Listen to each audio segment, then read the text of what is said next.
ठीक है, राधे श्री राधे राधे। हाँ तो बच्चों, आज मैं आपको इंग्लिश क्लास 9 का लेसन बताने वाला हूँ सप्लीमेंट्री रीडर से। अच्छे से देखिए, सुनिए, समझिए, ठीक है। फिर रिप्लाई करिएगा और कमेंट करिएगा। मैं आपको बताने वाला हूँ ईश्वरन द स्टोरी टेलर। इसके राइटर हैं R.K. लक्ष्मण, ठीक है। इसको मैं एलेबोरेट करता हूँ पेज नंबर 204 पर।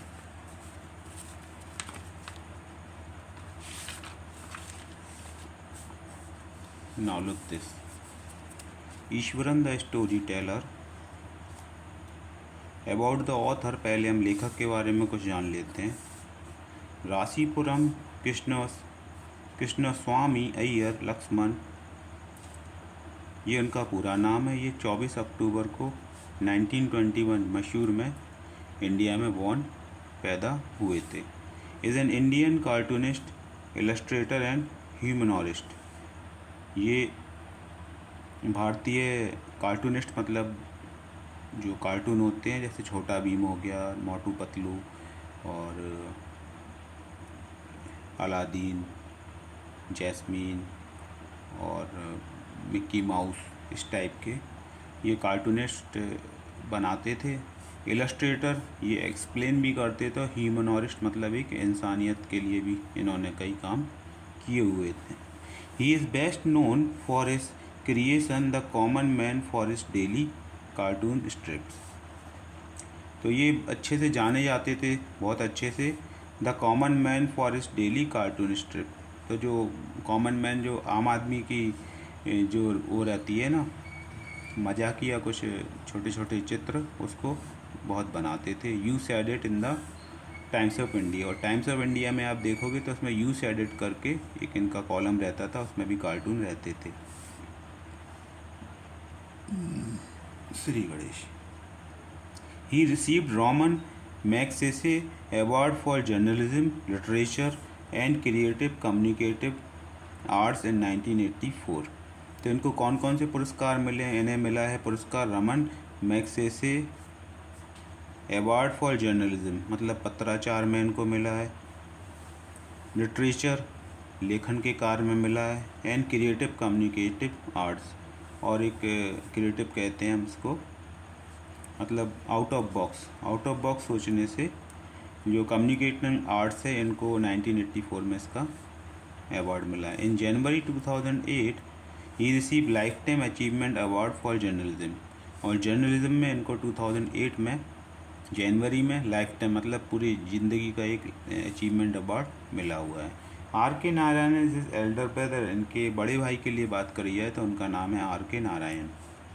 The famous novelist and vice chancellor of MG university Kerala. तो ये इनके जो बड़े भाई हैं वो नोबलिस्ट हैं, मतलब उपन्यास लिखते हैं बहुत अच्छे, प्रसिद्ध, और वो वाइस चांसलर हैं कहाँ के? केरला यूनिवर्सिटी, MG यूनिवर्सिटी, ठीक है। लेसन पे आते हैं हम। बिफोर यू रीड, पहले पढ़ने से पहले हम देख लेते हैं। One night Mahindra woke up from his sleep and saw a dark cloudy form. He broke out into a cold sweat. Was it a ghost? एक रात की बात इसमें बताई गई है कि महेंद्र नाम का जो बंदा है, जो कैरेक्टर है, जो यहाँ सचित चरित्र है, वो रात्रि में जाग जाता है और जागने के बाद देखता है काला साया अपने पास में। एक काला साया देखता है, तो वो काला साया देखता he broke out into a cold sweat. तो उसके शरीर ठंडा पड़ जाता है, उसमें मतलब सर्दी से वो कँपने लगता है। Was it a ghost? वह सोचता है कि जो मैंने काला साया देखा है वो क्या एक घोस्ट है, भूत है ना। तो इस तरह से वो सोचता है क्या वो भूत है, ठीक है। स्टोरी पढ़ते हैं। The story was narrated to Ganesh by a young man. Mahendra by name, he was a junior supervisor in a firm which offered on hire supervisors at various types of construction sites, factories, bridges, dams, and so on. Mahendra's job was to keep an eye on the activities at the work site. He had to keep moving from place to place every now and then, as ordered by his head office, from a coal mining area to a railway bridge construction site, from there, after a few months, to a chemical plant which was coming up somewhere. ठीक है, तो इसमें जो गणेश जो नाम है इनका, एक यंग मैन है गणेश, उनने ये नरेट करा हुआ है, पूरा बताया है कि महेंद्र नाम का जो है बंदा, वो जूनियर सुपरवाइज़र है किसी कंपनी में, और वो कंपनी में जूनियर सुपरवाइज़र, वो कंपनी करती क्या है, वो कंस्ट्रक्शन साइट पे उसको बेचती है, फैक्ट्रीज़ में बेचती है, जहाँ पुल बनते हैं, जहाँ डैम बनते हैं, वहाँ पर इनको सुपरवाइज़ करने के लिए भेजती है, क्योंकि इन सब कामों के लिए सुपरविज़न ज़रूरी होता है, और सुपरविज़न नहीं होगा तो क्या होता है, मतलब काम गड़बड़ हो जाता है। जैसे पुल बनाया, टूट गया, मतलब उसमें सामग्री अच्छी नहीं लगी, डैम बनाया, वो भी टूट गया कुछ ही समय में, जो उसका समय नियत किया गया था उससे पहले ही टूट गया, या कुछ समस्या आई उसमें, तो ये सब होता है जब उसके कर्मचारी लापरवाही करते हैं, तो इस कारण से होता है। Mahendra jobs to keep an eye on activities at the work, तो सभी लोग अच्छे से काम करें, मिलजुल के काम करें और खुशी खुशी काम करें। इस तरह से महेंद्र सभी से क्या करता था, काम करवाता था, और साइट्स पे अच्छा सुपरवाइज़र था।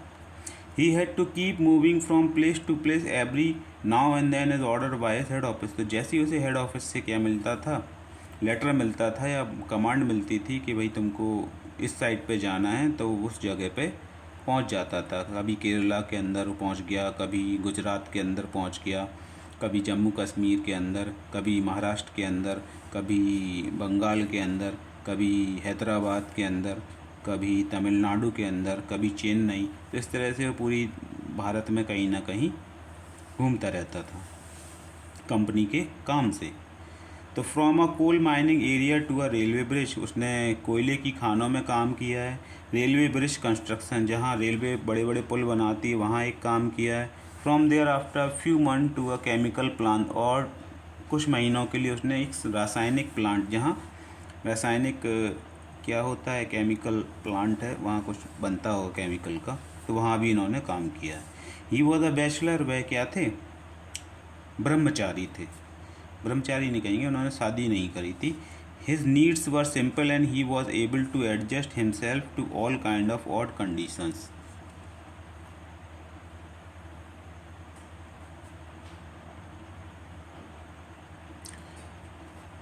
ठीक है, यहाँ से पढ़ते हैं। He was a bachelor, his needs were simple and he was able to adjust himself to all kind of odd condition, whether it was an ill equipped circuits house or a makeshift canvas tent in the middle of a stone quarry. But one asset he had was his cook, Ishwaran. The cook was quite attached to Mahendra and followed him uncomplainingly wherever he was posted. He cooked for Mahendra's, washed his clothes, and chatted away with his master at night. He could weave out endless stories and anecdotes on varied subject.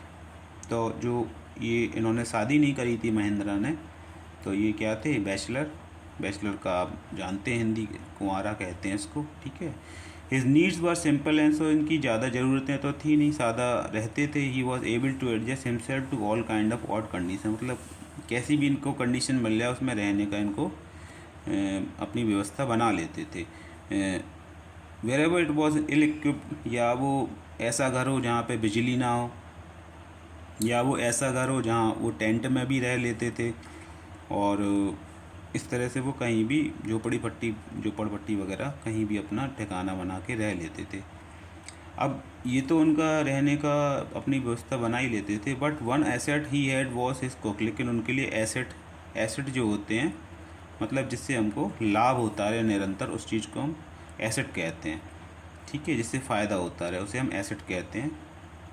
Was his cook, तो उसका जो क्या कहते हैं बावर्ची था, उसका नाम था ईश्वरन, जो खाना बनाता था। The cook was quite attach to Mahendra and follow his uncomplaining, तो वो बिना किसी झिझक के, बिना किसी शिकायत के हमेशा महेंद्रा के साथ ही रहता था। जहाँ भी उसकी पोस्टिंग होती थी उसके साथ वहाँ जाता था। ही कुकड फॉर महेंद्रा, वो महेंद्रा के लिए क्या क्या काम करता था, भोजन बनाता था, बड़ा स्वादिष्ट भोजन बनाता था।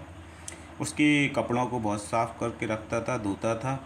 चैटेड अवे, और रात्रि में जब वो ऑफिस से लौट के आता था महेंद्र, तो उससे चैटेड करता था, मतलब चैटिंग, बातें बातें और अपने विचार और इस तरह से बातें करता था। He could weave out endless stories and anecdotes on various subject, मतलब वो काफ़ी विषयों में नई नई कहानियों से सुनाता था और मजाकिया मुहावरे और कई प्रकार से उसे क्या करता था। रात्रि में एक प्रकार से वो उसका टेलीविज़न था, तो वो एंटरटेनमेंट टेलीविज़न ईश्वर रात में बन जाता था। Eswaran also had an amazing capacity to produce vegetables and cooking ingredients seemingly out of nowhere in the middle of a desolate landscape with no shops visible for miles around. He would miraculously conjure up the most delicious dishes made with fresh vegetables within an hour of arriving at the Jing Seat Shelter at the new work place. तो इसके बारे में बताया गया है कि जो ईश्वरन था उसके पास हुनर था, विधि थी और एक लाजवाब उसके पास क्या था, तरीके थे कि वो कहीं भी जो पोस्टिंग होती थी तो वहाँ से वो सब्जियाँ लेके आता था। मतलब या तो वो जंगल से सब्जियाँ तोड़ लाएगा या वो किसी गार्डन से जो सब्जियां तोड़ लाएगा। अगर वहाँ सब्जियों की बाज़ार नहीं लगा है तो वो पहचान लेता था पेड़ों को, और पेड़ों को पहचान के उनसे जो खाने वाली वस्तुएं जैसे भाजी वगैरह है या फल हैं या जो भी कच्चे केले टाइप की जो सब्जियां बनती हैं तो वो पहचान लेता था। वहाँ से तोड़ के कहीं ना कहीं से महेंद्रा के लिए सब्जी अरेंज कर लेता था, वेजिटेबल अरेंज कर लेता था। बाज़ार होता था तो बहुत अच्छा, वो बाज़ार से ही ख़रीद लेता था। चाहे वो रेगिस्तान में कहीं जगह हो या जंगलों में कोई जगह हो, क्योंकि आप जानते हैं जहाँ ये कंस्ट्रक्शन के काम होते हैं उनके आसपास दुकानें नहीं होती हैं, शहरों से हट के बनाए जाते हैं। He would miraculously conjure up the most delicious dishes made with fresh, और इस तरह से वो उन सब से जो भी सामग्री होती थी उन्हें सब को इकट्ठा करके एक बहुत ही बेहतरीन भोजन बनाता था। With an hour of arriving at the zinc sheet shelter at the new work place, तो वो एक ही घंटे में खाना बना के बढ़िया तैयार हो जाता था और किसी काम के लिए। Mahendras would be up early in the morning and leave for work after breakfast, carrying some prepared food with him. Meanwhile Iswaran would tidy up the shed, wash the clothes and have a leisurely bath, pouring several buckets of water over his head, muttering a prayer all the while. It would be lunchtime by then. After eating, he would read for a while before dozing off. The book was usually some popular Tamil thriller running to hundreds of pages. Its imaginative descriptions and narrative flourishes would hold Eswaran in thrall. तो इसमें बताया गया है कि जो महेंद्रा है वो सुबह उठ जाता था 5 बजे, 4 बजे, 6 बजे, get up early in the morning and leave for work after breakfast, और अपना सब तैयार होके फ्रेश होके नहा धो के नाश्ता करके और अपने साथ में दोपहर का खाना भी ले जाता था। Meanwhile Iswaran would tidy up by the shed, wash the cloth. उसके जाने के बाद ईश्वरन क्या करता था, जितना बर्तन वगैरह थे खाना वगैरह के धो धा के और उन्हें बर्तन धो के रख देता था। वॉश द क्लॉथ, कपड़े धोता था। And have a leisure bath, और एक बढ़िया मस्त स्नान करता था, नहाता था। उसके नहाने में वो बहुत सी बाल्टियाँ भर भर के पानी अपने ऊपर डालता था और वहीं वो प्रार्थना करना भगवान से शुरू कर लेता था।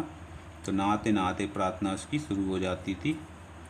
It would be lunch time by then, और नहाने के बाद उसका लंच टाइम हो जाता था, और तो लंच करके वो अपना सोने की तैयारी करता था।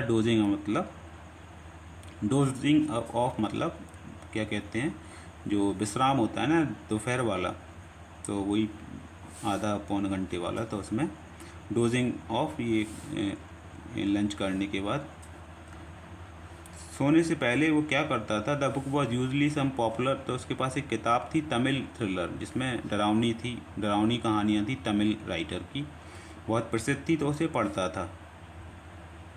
Its imaginative description and narrative flourish would hold Iswaran in thrall, तो उससे जो वो पढ़ता था जब वो उस तमिल राइटर की, तो उसके आव भाव और सब उसके अंदर पहुंच जाते थे, तो वो एक प्रकार से एक मतलब बहुत बढ़िया स्टोरी टेलर बन जाता था। His own descriptions were greatly influenced by the Tamil author that he read.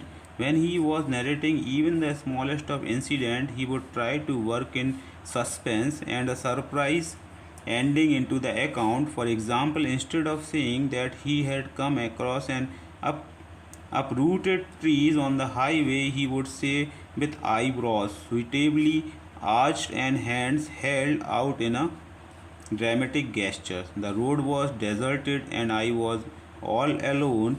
Suddenly I spotted something that looked like an enormous busy beast lying sprawled across the road. I was half inclined to turn and go back, but as I came closer, I saw that it was a fallen tree with its dry branches spread out. Mahendra would stretch himself back in his canvas chairs and listen to ईश्वरंस tales uncritically. ठीक है श्री गणेश। तो यहाँ क्या होता था, जय श्री गणेश, ओम नमः शिवाय, ओम नमः शिवाय, जय श्री गणेश। तो यहाँ क्या होता था, Shri Ganesh, Radhe Shri Radhe. His own descriptions were greatly influenced by the Tamil author that he read. तो जब वो तमिल रीडर की किताब पढ़ता था तो उसके जो आव भाव थे उसके अंदर आ जाते थे, और उसी तरह से वो उसे नरेट करता था। जब महेंद्र आ जाता था तो शाम को सुनाते समय उसे बढ़िया मतलब मक्खन लगा के दही डाल के मतलब बातों में लपेट के उसे बढ़िया से कहानियाँ सुनाता था। When he was narrating even the smallest of incident, he would try to work in suspense. और यहाँ ये बात लिखी हुई है कि भाई उसे छोटी सी छोटी बात बताने में बड़ा मज़ा आता था, लेकिन वो सीधे तौर से नहीं बताता था, उसे घुमा फिरा के उसमें सस्पेंस डाल के गरम मसाला वगैरह डाल डूल के क्या करता था, उसको बड़ा इंटरेस्टिंग बनाता था, बड़ा सरप्राइजिंग बनाता था। जैसे उसे मान के चलो बताना है कि हाईवे पे पेड़ टूटा पड़ा है, तो उसे सीधा नहीं बताएगा कि हाईवे पे पेड़ टूटा पड़ा, तो वो बताता है he would say with eyebrow suitably arc and hand held out in the dramatic gesture the road was deserted and I was alone. उसने ऐसे बताता है कि भाई रोड बिल्कुल खाली थी और मैं एक अकेला था। सडनली आई स्पॉटेड समथिंग, मैंने अचानक देखा कि भाई रोड के काफ़ी आगे इनॉर्मस बिजी बीस्ट, मतलब एक बड़ा सा दैत्य क्या है, लेटा हुआ है, राक्षस लेटा हुआ है सड़क के बीचों बीच। I was half inclined to turn and go back, मतलब मुझे आगे बढ़ने में काफ़ी डर लग रहा था और मैं पीछे जाने की सोच रहा था। But as I came closer I saw that fallen tree, और जब मैं धीरे धीरे उसके पास में आया तो मुझे वह क्या दिखाई दिया, एक गिरा हुआ वृक्ष दिखाई दिया। With dry branches spread out, उसकी जो सूखी शाखाएं थी वो चारों तरफ फैली हुई थी, तो उसे वो एक दैत्य और राक्षस का रूप दिखाई दे रहा था दूर से। Mahendra would stretch himself back in his canvas chair and listen to Iswaran's tales uncritically. तो वो जो कैनवा चेयर पे बैठा रहता था महेंद्र, जो पीछे झुकी हुई होती है ना ऐसी कर्व टाइप की, तो वो कभी अपना सर पीछे कर लेता था और फिर धीरे धीरे जब उसे स्टोरी में मज़ा आने लगता था तो वो ईश्वरन की बातों को, उसके हाव भाव को बड़े ध्यान से देखता था, और कभी आगे हो जाता था फिर पीछे लेट जाता था, तो वो कैनवास चेयर पर बैठा रहता था। The place I come from is famous for timber, Ishwaran would begin, there is a richly wooded forest all around, the logs are hauled on to the lorries by elephant. They are huge well-fed beasts. When they turn wild, even the most experienced Mehoth is not able to control them. After his prologue, Ishwaran would launch into an elaborate anecdotes involving an elephant. तो ईश्वरन क्या बताता है कि the place I came from is famous for timber, मतलब वो जिस गांव से आया है, जिस जगह से आया है, वो टिम्बर मतलब लकड़ी के लिए बहुत ही प्रसिद्ध है। Ishwaran would begin, there is richly wooded forest all around, मतलब उसके जो गांव हैं या जो उसका रहने की जगह है वो चारों तरफ लकड़ी के बड़े बड़े पेड़ों से घिरी हुई है, वो एक जंगल टाइप की है। The logs are hauled on the lorries by elephant. और वहाँ से जब लकड़ी काटी जाती है तो उसे हाथी क्या करते हैं, हाथी अपनी सूंड से उठा के उसे बड़ी बड़ी ट्रकों में लाद देते हैं। They are a huge well fed beast when they turn wild even the most experience मेहनत। और बताता है कि वो बड़े बड़े हाथी होते हैं, बहुत विशालकाय हाथी। और जब कोई हाथी क्या हो जाता है, पागल हो जाता है, तो बड़े से बड़ा उसका महावत भी उसे संभालने में नहीं संभाल पाता है ना। तो आपने देखा होगा जो जानवर क्या हो जाते हैं, पगला जाते हैं, तो उनको संभालना मुश्किल हो जाता है। जैसे कई पिक्चरों में आपने देखा होगा घोड़ा बिदक जाता है, फिर हीरो से बचाने जाता है, फिर घोड़े को सही करता है वो। ऐसे ही हाथियों में भी तो ये जो जानवर जब बौखला जाते हैं, पगला जाते हैं, तो ऐसे ही होता है, फिर उन्हें कंट्रोल किया जाता है। After this prolong Ishwaran would launch into an elaborate anecdotes involving an elephant. तो फिर ये बताते बताते फिर उसने क्या किया, एक हाथी के बारे में और आगे की कहानी बताने लगा। One day a tusker escape from the timber yard and began to roam about, stamping on buses, tearing up wild creepers and breaking branches at will. You know, sir, how an elephant behaves when it goes mad. Ishwaran would get too caught up in the excitement of his own story that he would get up from the floor and jump about, stamping his feet in emulation of the mad elephant. तो इसमें वो बताता है कि भाई ऐसे ही एक दिन जो हाथी है वो अपने मालिक के लिए काम करता था, बड़े बड़े लकड़ी के गट्ठे उठा के ट्रक में रखता था। लेकिन वो क्या हुआ, अचानक वो यार्ड से भाग गया, वहाँ से जाने लगा। स्टाम्पिंग ऑन ब्रसेस, और वहाँ की झाड़ियों को तोड़ने लगा।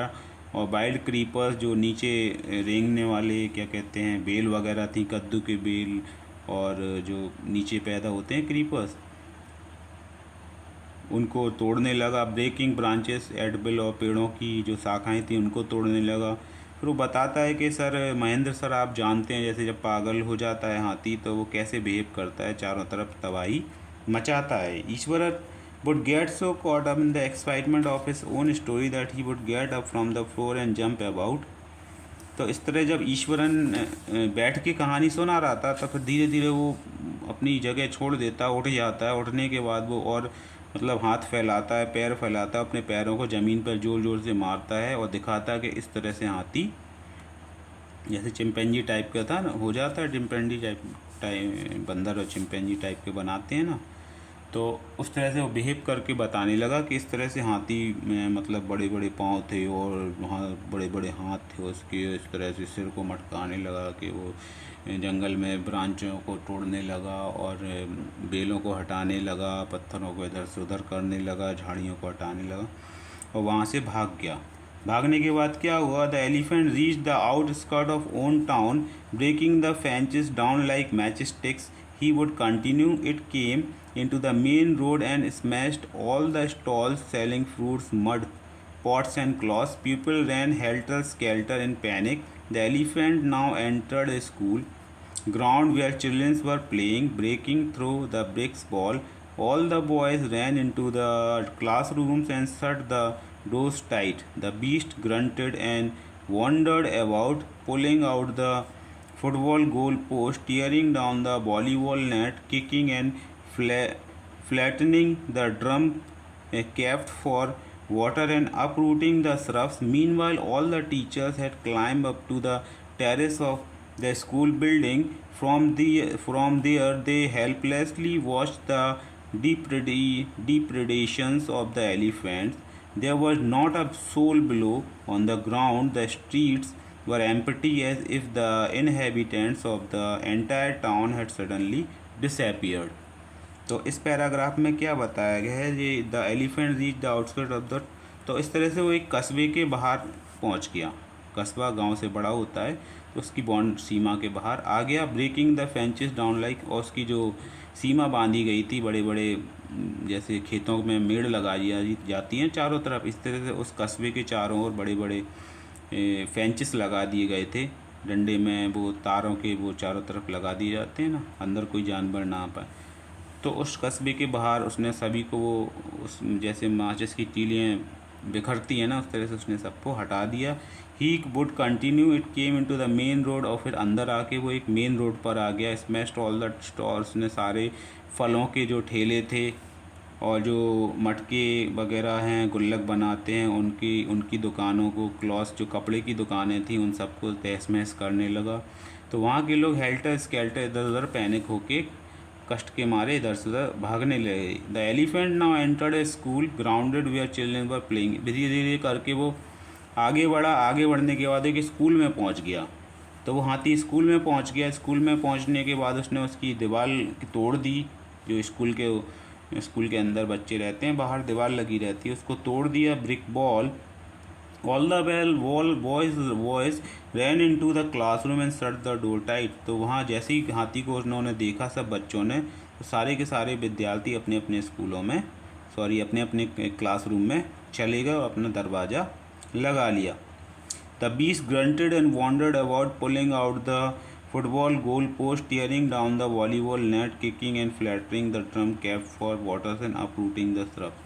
तो इस तरह से उसने क्या किया, वहाँ वो ग्रंटिंग करने लगा, जोर जोर से चिंगाड़ने लगा। वॉन्डर्ड अबाउट, यहाँ से वहाँ वो टहलने लगा। Pulling out the football goal post, वहाँ जो फुटबॉल खेलने वाला गोल पोस्ट था उसे उसने उखाड़ दिया। Tearing down the volleyball net की जो जाली लगी हुई थी उसको उसने फाड़ दिया। Kicking and flattering the drum cap for water, और जो पानी पीने के लिए बड़े बड़े ड्रम रखे थे उनको बगरा दिया। एंड अपरूटिंग द श्रब्स, और जो भी जड़ी बूटियाँ लगी थी उधर उन सबको उसने उखाड़ दिया, अपरूट कर दिया।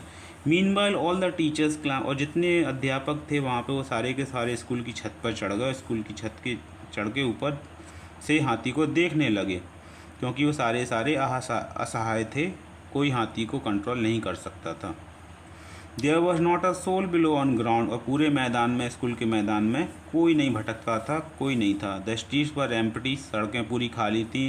If the inhabitants of the entire town had suddenly disappeared, तो जितने भी वहाँ के लोग बाग थे सारे के सारे गायब हो गए थे, क्योंकि सबको डर लग रहा था कि ये हाथी किसी को भी नुकसान पहुँचा सकता है। I was studying in the junior class at that time and was watching the whole drama from the rooftop. I don't know what came over me. Suddenly, I grabbed a cane from the hands of one of the teachers and ran down the stairs and into the open. The elephant grunted and menacingly smug a branch of a tree which it held in its trunks. It stamps its feet, kicking up a lot of mud and dust. I looked frightening, but I moved slowly towards it, stick in hand. People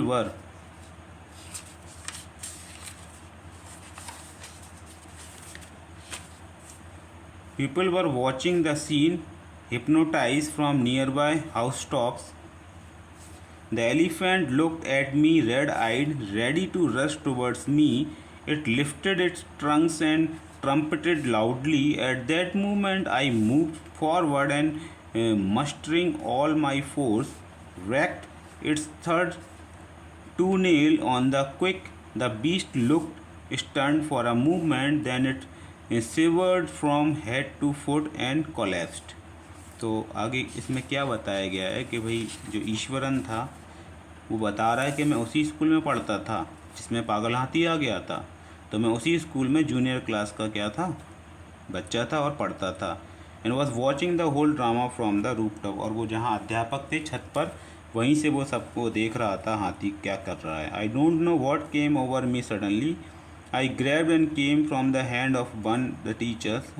उसे अचानक पता नहीं क्या हुआ कि उसका मन किया या दिल किया, वो क्या हुआ, वहाँ से अपना हाथ छुटकार के एक अध्यापक से, वो उसे पकड़े हुए थे अध्यापक, छुटकार के अपने हाथ को दौड़ के वो कहाँ पहुँच गया, स्कूल के बीचों बीच मैदान में पहुँच गया जहाँ हाथी हुड़दंग मचा रहा था। The elephant grunted and menacingly strung branches of tree which is held in its trunk. तो उसके जो सूंड में एक बड़ी सी ब्रांच थी, गट्ठा था पेड़ का, उसे वो चारों तरफ घुमा रहा था। Its stamped its feet, kicking up a lot of mud and dust. अपने पैरों को वो हिला रहा था और जितनी भी धूल वगैरह थी उस सबको वो पूरे मैदान में उड़ा रहा था। इट लुक फ्राइटनिंग, सारा माहौल भयभीत था, डरावना था। But I move slowly towards it, लेकिन ईश्वरन था वो धीरे धीरे करके हाथी की साइड बढ़ा। स्टिक इन हैंड, अपने हाथ में एक डंडा लिया हुआ था, छड़ी लिया हुआ था। People were watching the scene hypnotise from nearby house top. जितने भी ये लोग दृश्य देख रहे थे सारे के सारे बड़े ध्यान से देखने लगे। The elephant looked at me red eyed. उस हाथी ने मुझे लाल आँखों से देखा। उसकी आंखें कैसी थी? लाल। Ready to rush towards me, और मेरे को मारने के लिए मेरे वो दौड़ा। It lifted its trunks and trumpet loudly. उसने अपनी सूंड ऊपर उठा ली और मेरी तरफ दौड़ा मेरे को मारने के लिए, ऐसा ईश्वरन बता रहा था। At that movement I move forward and muttering all my force wrecked third to nails on the quick.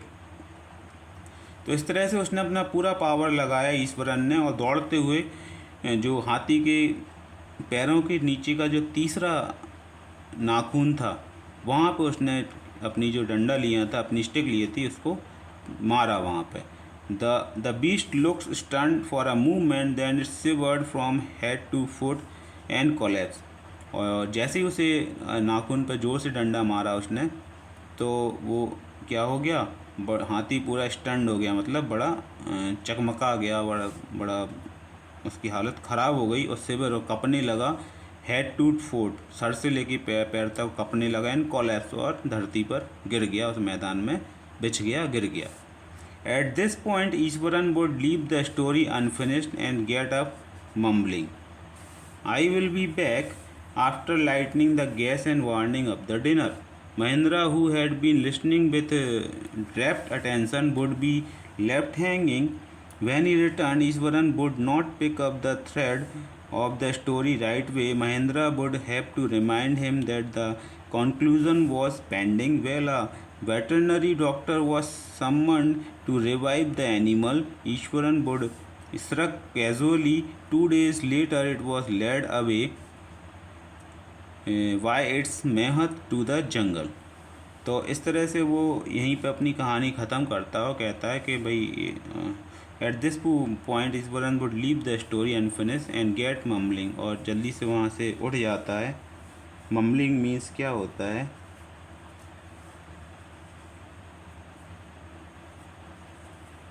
ठीक है, मम्बलिंग का मीनिंग देखते हैं कहाँ दिया हुआ है।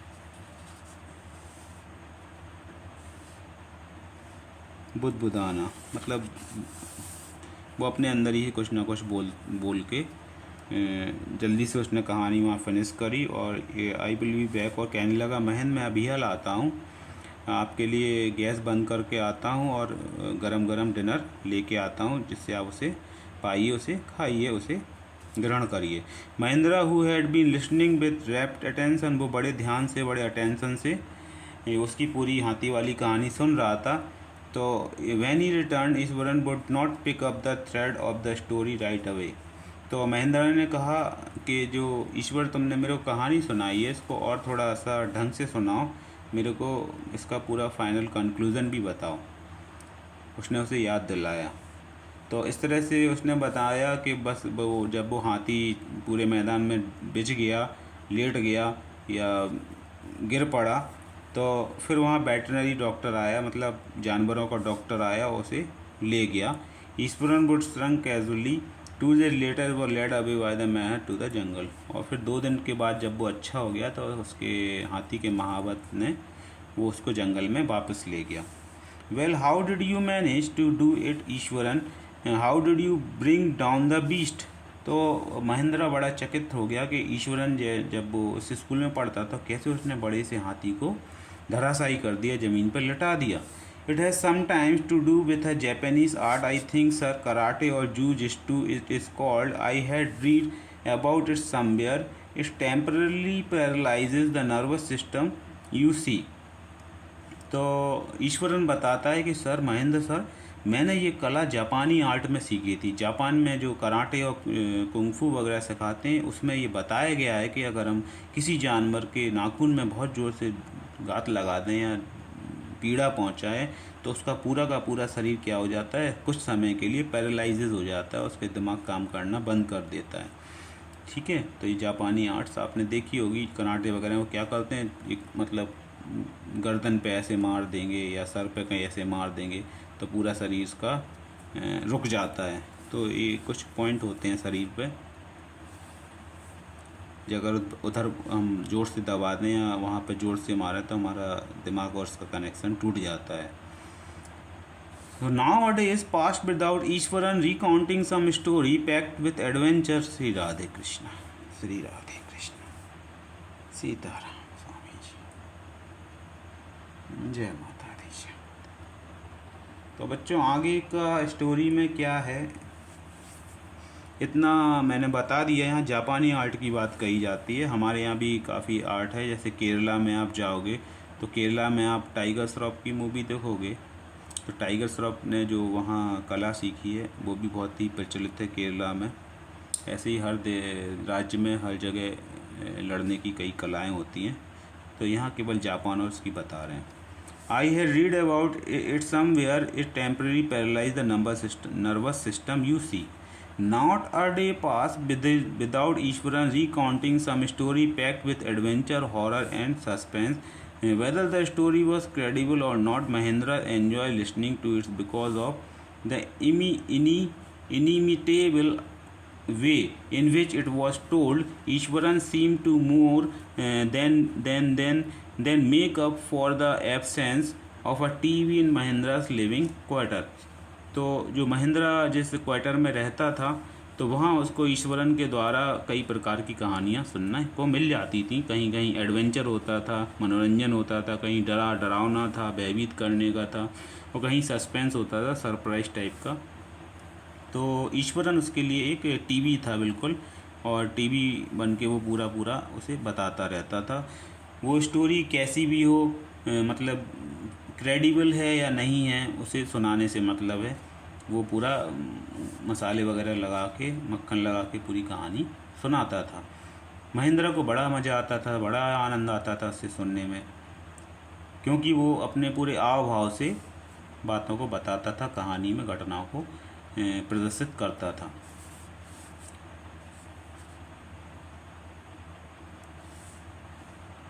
तो ये ईश्वरन के बारे में बताया, ईश्वरन महेंद्र के बारे में।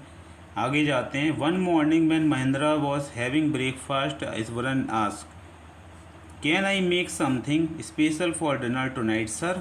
After all today is an auspicious day according to traditions we prepare various delicacies to feed the spirits of our ancestor today sir.